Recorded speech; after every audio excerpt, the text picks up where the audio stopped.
Bismillahirrahmanirrahim. Hari ini hari Minggu, tanggal 29 Desember tahun 2024. Sebagai hari libur akhir tahun, tentunya semua banyak yang berada di tempat peristirahatan, tempat liburan besar beserta keluarga, dan atau mungkin bagi siapa saja yang masih tinggal di rumah, selamat beristirahat. Dan pagi ini saya akan menyampaikan beberapa cuplikan berita yang ada di media hari ini. Pertama adalah Anar Salahuddin. Dia adalah satu orang yang di Makassar telah ditetapkan sebagai tersangka uang palsu. Uniknya bahwa Anar ini seorang dosen, dan kemudian setelah dilakukan pemeriksaan beberapa kali, betul-betul confirm bahwa dia adalah sebagai, apakah perannya belum final ya, namun betul-betul terlibat dari pemalsuan uang, yang tentunya memalsukan uang adalah yang banyak dilakukan yang uang ratusan, lembaran seratus warna merah. Jadi ngapain juga memalsukan uang 1000, capek. Dapat 1000 lembar, capek kan. Tapi dapatnya hanya 1000 kali 1000, hanya dapat uang Rp1.000.000. Tetapi kalau memalsukan uang lembar warna merah, satu lembar saja sudah 100.000. Nah, kalau bisa berhasil mencetak 1000 lembar ya dapat 100 juta. Lumayan. Nah, makanya jadi yang dipalsukan adalah pasti uang lembar merah. Dia sudah ditetapkan sebagai tersangka, namun yang bersangkutan mendapatkan surat istirahat dari dokter yang dikonfirmasi oleh dokter bahwa dia perlu istirahat di rumah sakit. Nah, ini satu hal yang juga bisa menjadi pertanyaan dari berbagai pihak. Kenapa kemarin-kemarin sehat, setelah ditahan kemudian mendadak sakit? Namun surat dokter mengatakan memang dia mengidap jantung. Nah, jadi semuanya serba punya atau banyak alasan.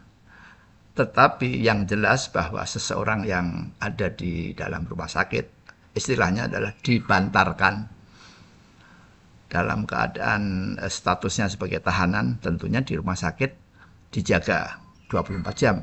Nah, dijaganya di rumah sakit ini adalah sebuah kenikmatan, sebuah kemewahan. Karena kalau dia di dalam rumah tahanan, tentunya fasilitasnya sangat minim.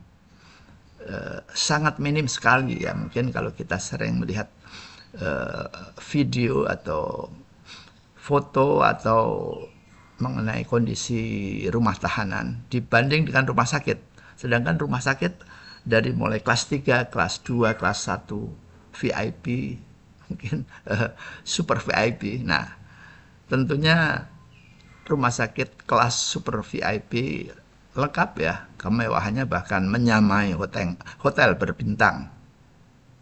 Nah, disinilah sang tersangka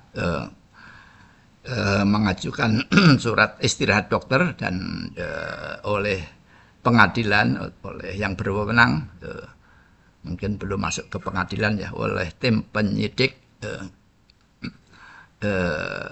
dinyatakan valid surat sakitnya dari dokter, dan dia sekarang ditahan di rumah sakit. Kemudian berita berikutnya adalah pesawat Embraer 190 yang jatuh beberapa hari yang lalu, hari Rabu kalau tidak salah. Pesawat ini jatuh dan sebagian penumpangnya masih hidup dan sebagian kira-kira 28 yang masih hidup ya, sementara 37 orang meninggal. Dari saksi mata, terutama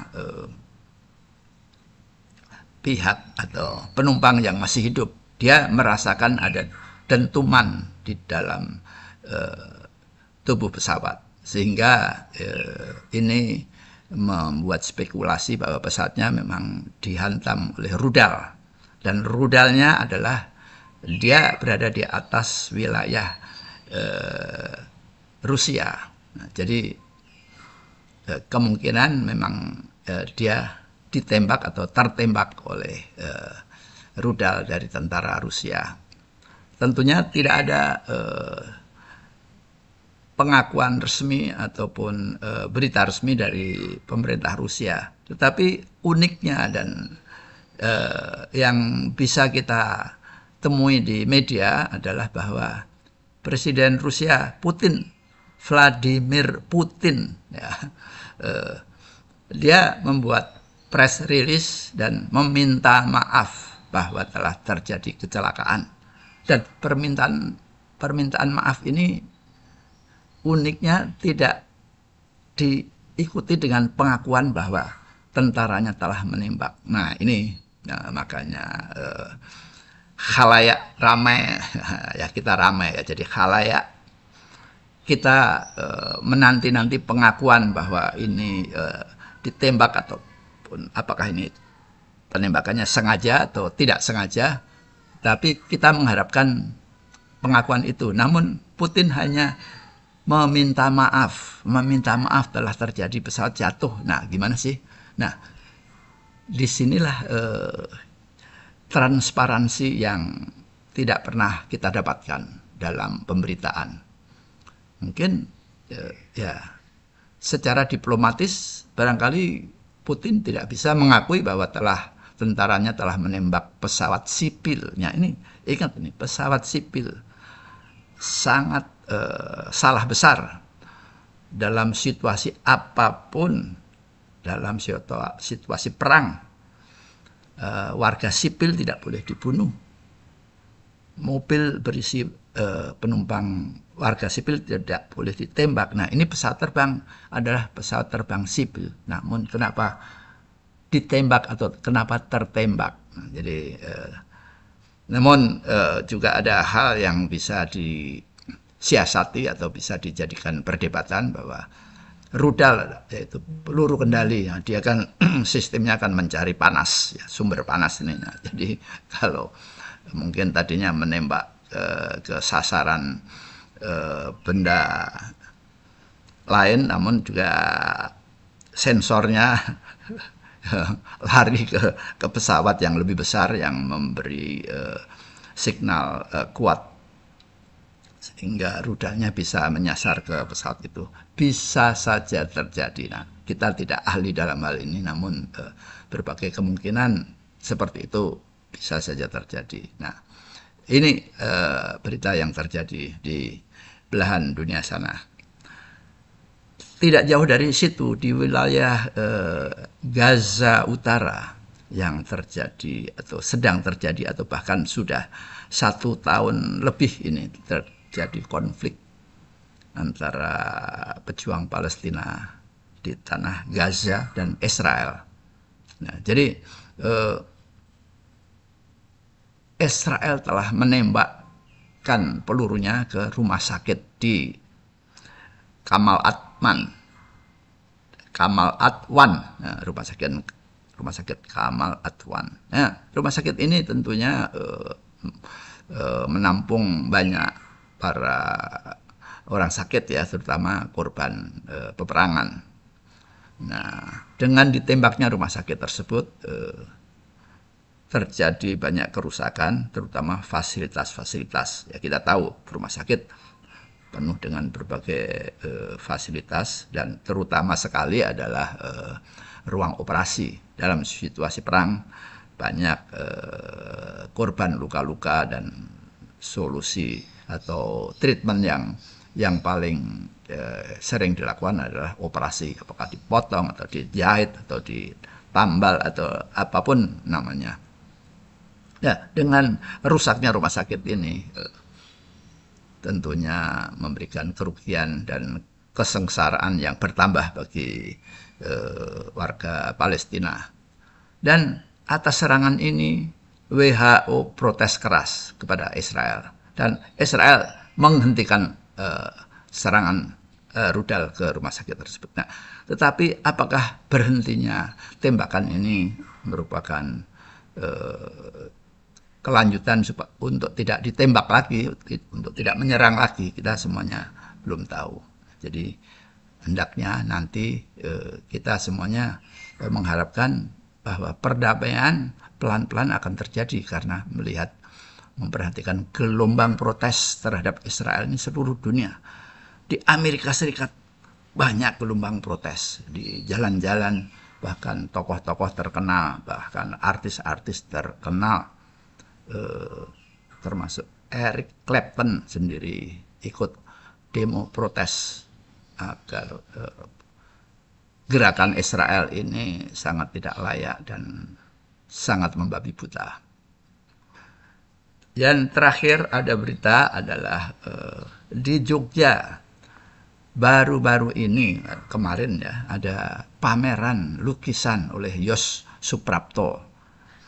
Pameran ini kita tahu ya, Yos Suprapto ini seorang pelukis yang terkenal dan lukisannya sangat ekspresif ya. Dan pameran izin sudah didapat dan pada saat menjelang dibukanya, dan bahkan pengunjung sudah hadir di luar pintu, mendadak pintu gerbang dari ruang pamerannya digembok. Dan penjelasan dari panitia hanya mengatakan bahwa terjadi kesalahpahaman atau sehingga izinnya terlanjur keluar, padahal proses izinnya seharusnya melalui tahapan-tahapan tertentu. Itu hanya sekedar press release atau pengakuan dari pihak yang berwenang. Namun dari pihak pelukis Yos Suprapto sendiri mengatakan bahwa terjadi tarik-menarik, terjadi perdebatan, terjadi negosiasi. Ada beberapa lukisannya yang dianggap menyerang seseorang, menyerang tokoh seseorang, yang di situ lukisannya disebut Konoha 1 dan Konoha 2. Nah, kita tahu Konoha itu asosiasinya kepada siapa ya, kita paham semuanya. Nah, lukisannya dianggap vulgar. Tadinya lukisannya itu boleh dipamerkan, tetapi ditutup dengan kain hitam. Nego. Yang bersangkutan yaitu Yos Suprapto, pihak pelukis, menyetujui. Namun belakangan muncul tambahan, tadinya hanya 2 lukisan menjadi 5 lukisan yang diperlakukan seperti itu. Akhirnya si pelukis merasa bahwa memang tidak nyaman lagi melanjutkan pameran karena ekspresinya tidak menjadi ekspresif, karena justru ekspresi dia itu ada di lukisan yang 5 itu. Tetapi kenapa kok ditutup? Sehingga kalau penonton yang hadir ingin mencari ekspresinya sang pelukis, ya disuruh nonton lukisan-lukisan lain yang dianggap hambar atau kurang ekspresif. Nah, itulah dunia seni memang lain. Pihak berwenang juga memang lain. Nah, jadi tidak pernah terjadi kompromi, makanya lukisannya dibatalkan dan Yosnya yang mengundurkan diri. Ya udah deh, kalau begitu tidak usah dilanjutkan pameran. Demikian para persawan yang budiman. Ya, jadi sambil menikmati liburan akhir tahun bersama keluarga dan di hari Minggu yang cerah, meskipun sedikit mendung di kota Jakarta, di wilayah Cipete ini matahari redup belum bersinar meskipun sudah menjelang pukul 8. Selamat beraktivitas, selamat berlibur, dan jaga kesehatan. Terima kasih.